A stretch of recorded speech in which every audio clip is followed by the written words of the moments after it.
क्या मैं समाजवादी पार्टी का सदस्य हूँ? नहीं। लेकिन समाजवादी पार्टी के राष्ट्रीय अध्यक्ष जी और शिवपाल जी का फोन आपके सामने अभी आया, तुरंत आया। देश तो जाना आना रहता ही है। चाचा जी हृदय से बहुत बहुत धन्यवाद। और ये महाकुंभ अव्यवस्थाओं का महाकुंभ है, ये महाकुंभ लूट का महाकुंभ है। धीरेन्द्र शास्त्री जी उन्होंने कहा कि ये मोक्ष मिल गया।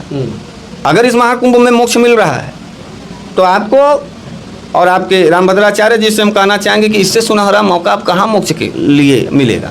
आप चलिए वहाँ डूब करके मर जाइए, आपको भी मोक्ष मिल जाए। तो मिश्रा जी बहुत अच्छा लगा अभी अभी हमारे इंटरव्यू के पीछे कि आपके शिवपाल जी का फ़ोन आया समाजवादी पार्टी के, और लगातार देखा गया कि जब से आप गिरफ्तार हुए थे समाजवादी पार्टी का सहयोग हमेशा आपके साथ रहा। अखिलेश यादव का भी देखा गया कि जिस प्रकार से बयान आया, ट्वीट भी आया, और तमाम समाजवादी पार्टी के कार्यकर्ता आपके साथ लगे रहे। और शिवपाल जी का इस प्रकार से आपके पास फ़ोन आना क्या कहता है?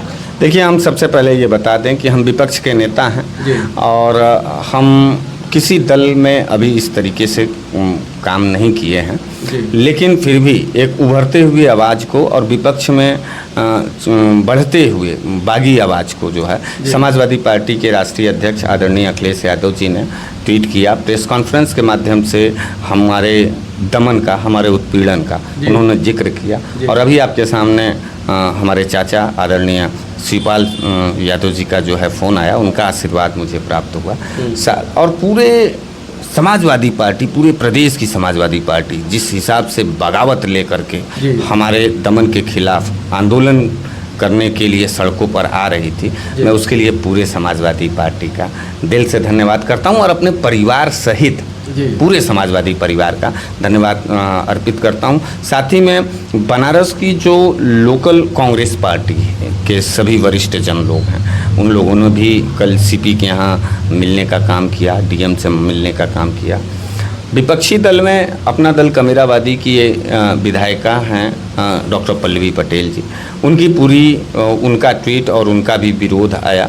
और साथ ही में घोसी के सांसद श्री राजीव राय जी, उनका बहुत ज़्यादा सहयोग था।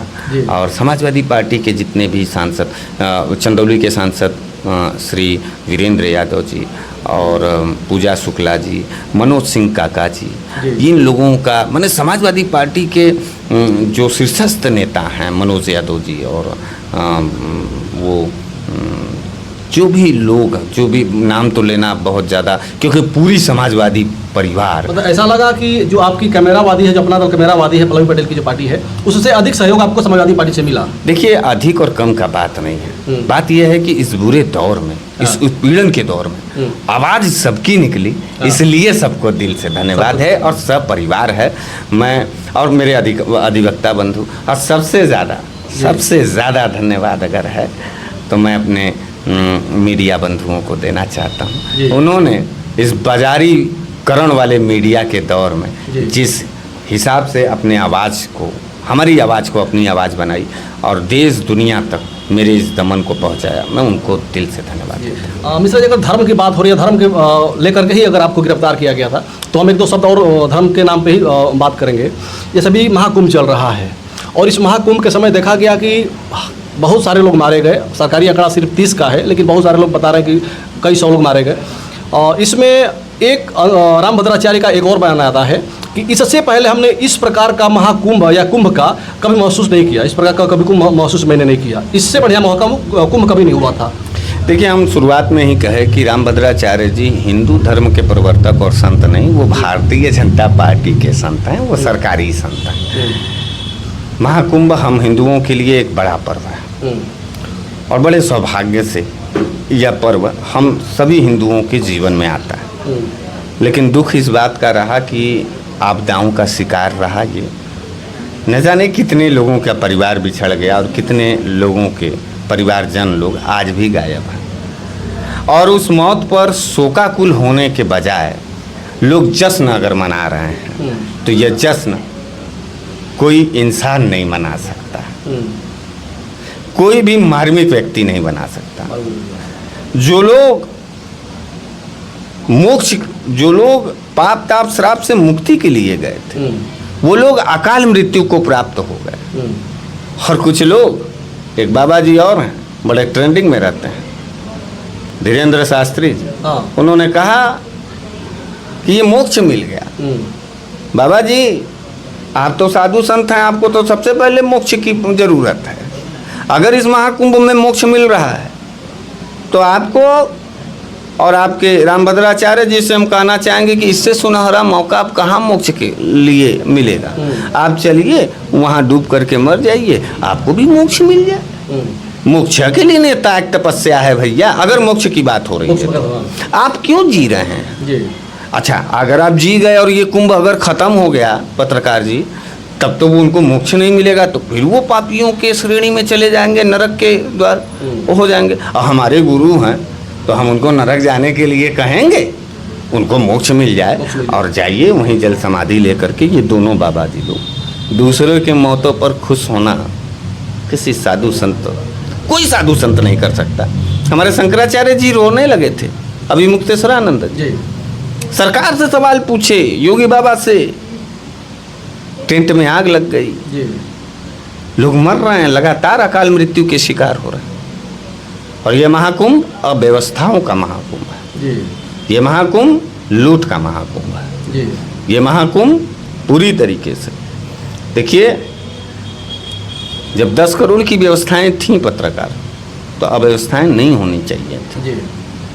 और अगर अव्यवस्थाएं हो करके लोग मार दिए गए, आप देखे थे वो लल्लन टॉप का रिपोर्ट, लड़की बेचारी कितनी रो रही थी, क्या बता रही थी। एक झूठा मैं हो सकता हूँ, लेकिन देश के तमाम चैनल जो वहाँ का लाइव दिखा रहे थे, उस भयावह स्थिति को देखने के बाद मेरे मुंह से कभी नहीं निकलेगा कि ये महाकुंभ बड़ा भव्य कुंभ, क्योंकि मैं हर एक व्यक्ति को, हर एक हिंदू को मैं अपना परिवार मानता हूँ।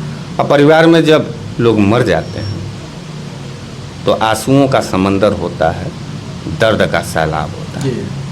मैं खुश नहीं हो सकता। अच्छा मिश्रा जी, आपके गिरफ्तारी और आप पे मुकदमा को लेकर के दिमाग में अभी बात आ गई। गोरखपुर का एक लड़का है निषाद करके, अभी उसने आत्महत्या कर लिया फांसी लगा करके, धर्मात्मा निषाद। संजय निषाद के पार्टी का वो नेता था, कार्यकर्ता था, और आप ही के जैसे तेवर वाला लड़का था, अपने समाज के लिए जीता मरता था, समाज की लगातार रखवाली करता था और संजय निषाद की हर गाइडलाइंस का पालन करता था। लेकिन संजय निषाद ने ही उसके कहने के अनुसार, उसके सुसाइड नोट लिखने के अनुसार उस पर तमाम मुकदमा किया, उसकी वजह से उन्होंने सुसाइड कर लिया। क्या कहेंगे ऐसे ऐसे युवाओं के लिए जो आज किसी क्षेत्रीय पार्टी या क्षेत्रीय नेता को लेकर के सब कुछ अपना न्यौछावर करते रहे, उसके बावजूद भी उसका कोई सम्मान नहीं किया जा रहा है?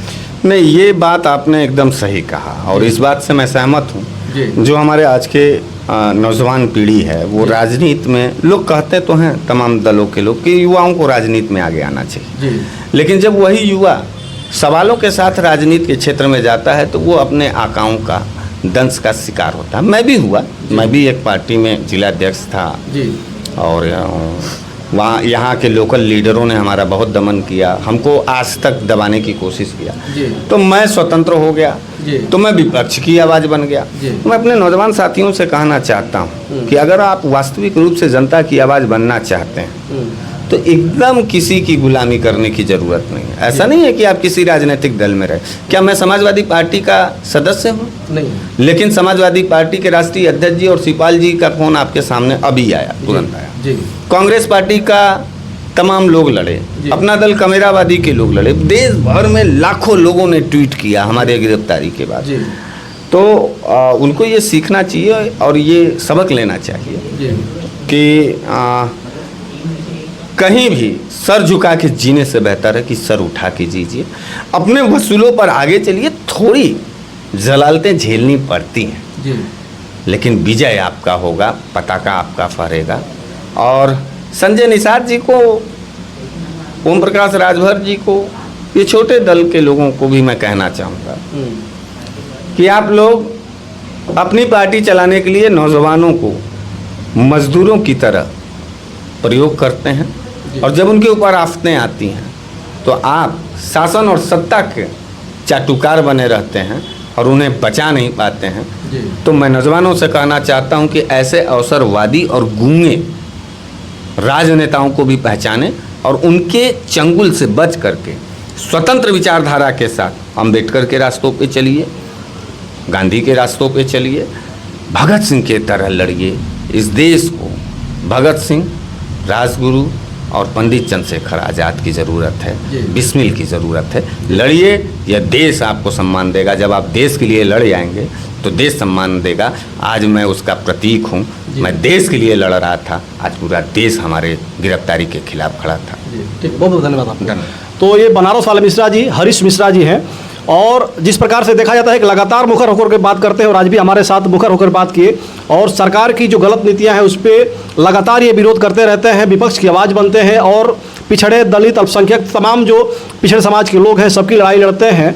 और चूँकि एक मिश्रा है फॉरवर्ड समाज से आते हैं, लेकिन बैकवर्डों की लड़ाई बड़े मजबूती से लड़ते हैं, जिसका परिणाम आज इनको गिरफ्तार होकर के 3 दिन जेल में रहना पड़ा। आज इनकी फिर रिहाई हुई है। और पूरे जिस प्रकार से बताया मिश्रा जी कि सर्व समाज के लोग हमारे साथ खड़े हुए और हमारी लड़ाई लड़े।